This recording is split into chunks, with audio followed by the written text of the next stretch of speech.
What's going on, guys? I want to make a video and show you a recent addition to the knee mill that I just finished installing. And I went ahead and got a digital readout for my quill on my knee mill here. Now I will admit right off the bat, this is kind of a poor man's version of a digital readout. I think I paid about $28 or $29 for this shipped to my door from some eBay store. There are better options out there if you're wanting maybe a little bit more accuracy or something that's just one single unit.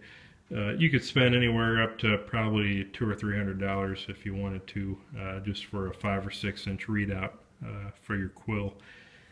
Personally, I don't really have that kind of money at the moment, and if I did, I would probably just spend it on a 3-axis DRO. Where I could get readings from my X, Y, and the knee. But that said, when I do eventually invest into that, which I do plan on getting one of these days, I may just go ahead and keep this just to have the quill along with the knee and the X and Y table there. But again, this is kind of the poor man's solution, and for the price of admission, I think it's well worth it for what you're getting. And again, it's certainly going to be a little bit better than this scale here, and maybe a little bit more accurate to boot, considering how beat up and bent up this thing is. Now, one thing that is nice about this, like I mentioned, this is all still accessible, so I could still actually use this slide nut as a depth stop and kind of dial it in precisely with this as well. So that'll be another use I'll probably use quite often when I'm doing precision boring or things like that, where I want to drill a hole to a certain depth. That'll be one nice thing that I can get with that, and really not have to worry about trying to eyeball these little hash marks there, what's left of them. So just to kind of go over what came with this and what I did to install it. It does come with some brackets, and this is pretty much all you get. This is a cutoff, which I'll talk more about in a minute. But it comes with a bracket for each end of the magnetic scale, and then this little Z bracket to go from the reader, which is this here, to the quill attachment. The way I had this set up, I'd actually already drilled and tapped some holes to mount this before I got here.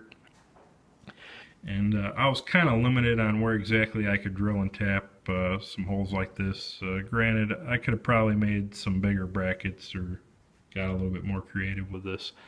But based on how I did this, these brackets really wouldn't have ever worked for me. So I thought it was easier just to make my own, and I used some G10, about an 1/8 inch thick, or 120 thousandths thick or so. And what's nice about the G10, it comes in a big sheet, so I can cut it really to any shape I want, and it's very uniform in thickness. So I don't have to worry about this being canted one way or the other. I can be reasonably certain, as long as this mill is somewhat squared and trued up on the housing, that that'll translate to these brackets as well. So I just drilled and tapped some 1032 screws, and then I turned on a little plug to go on this hole on the quill holder there.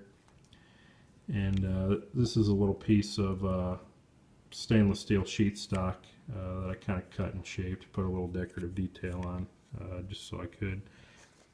And I did need to make a little spacer there. I used some micarta headline around for that.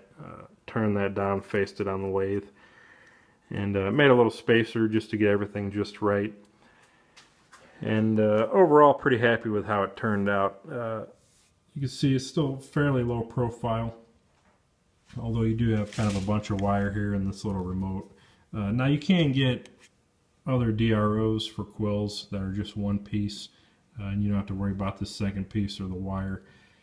That was an option, but it was really a bit more expensive, and I was kind of worried as well that with it being a little bit wider, maybe it'd be in the way of something. This gives me a little bit more versatility as far as where I can position this, and I can kind of put this wherever I want, even down by the table here if I'm doing something real precise and want to watch my end mill and the readings. That gives me some options there as well. Now obviously you need to use some common sense. Keep this tucked up out of the way when you got things turned on, especially if you're using a fly cutter or something like that. That could snag it a lot more easily. You just want to take some care and keep from ripping that out.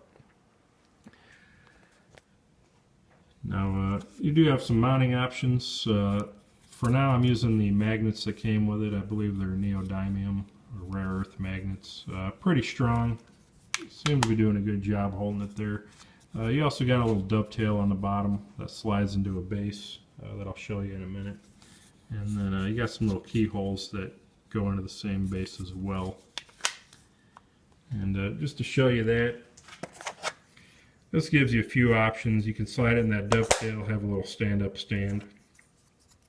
You can use the keyholes to kind of hang it anywhere using these little screw mounts. You could also, of course, put a magnet or some double-sided tape on the back of this, I suppose, and put that just about anywhere as well.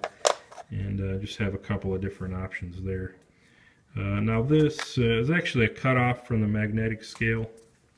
You are able to trim this down. This was a 6-inch scale. I only needed 5 inches, and didn't really see the sense in having another inch hanging up here that I didn't need to use. So I did go ahead and trim that down, just kind of tidy it up a little bit more.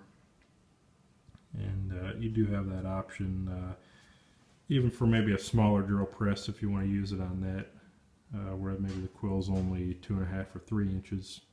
You could trim it down for that as well. It did come with a little instruction page. I don't think there's anything on the back. Just a single page here. Goes over the functions. If anybody's interested, I believe that's the brand Digimag. Again, it's only about $28, $30 on eBay or Amazon.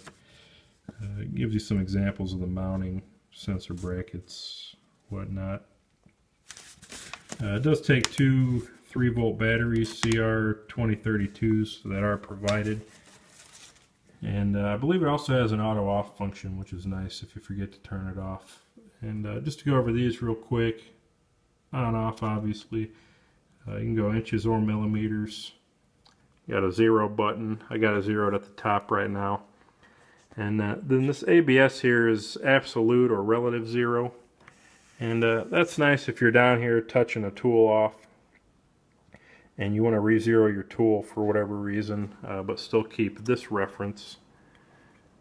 You can hit this once, go to 0, do whatever you got to do, and then hit it again, and you got your 2¼ inches or what have you. Now this set button, that's actually for this fractional display on the far right. It allows you to go between 32nds of an inch, 64ths, or 1/28ths, and that only works on the inches, not the millimeters. That's just kind of an additional reading method, I guess, if maybe you're more used to doing fractional or fractions of an inch. I guess that could be useful. Personally, I'm just fine with the thousandths, but it's there if you need it, no extra charge. As far as the accuracy, again, you're probably not going to get a 10,000th of an inch on this like you would with a more expensive one, but it does seem to 0 every time. You can see I ran it back up to 0, and then running it back down, it ends up at 4940 every time as well. And it looks like they actually shorted me about a 1/16 of an inch on my 5-inch quill here, but I guess I'll let that slide. So again, for what it's worth, I think the accuracy is there for as much as I need it. And for the $30, you're really not losing anything. And other than the time it took to put this together, which was maybe an hour, not including the drilling and tapping of the screw holes there, I think I'm money ahead and pretty happy with the purchase. So that's just a quick video, guys, or well, maybe not too quick, but just an option for you if you want a little bit more accuracy out of your quill, on whether it's a drill or a mill or what have you. This is a pretty affordable option, and it's just one method I use to attach it, and seems to work pretty well. Still have access to everything. No issues there. And if I want to remove it at any point down the road, it's just 3 screws and it's off of there. So take it for what it's worth, guys. Maybe that gave some of you some ideas for your own. And this certainly isn't the only option out there. Like I say, there are different configurations of these and different types of DROs as well. So keep that in mind. Get what you need for your uses, and there's just one way of doing it. So thanks for watching, guys. We'll see you.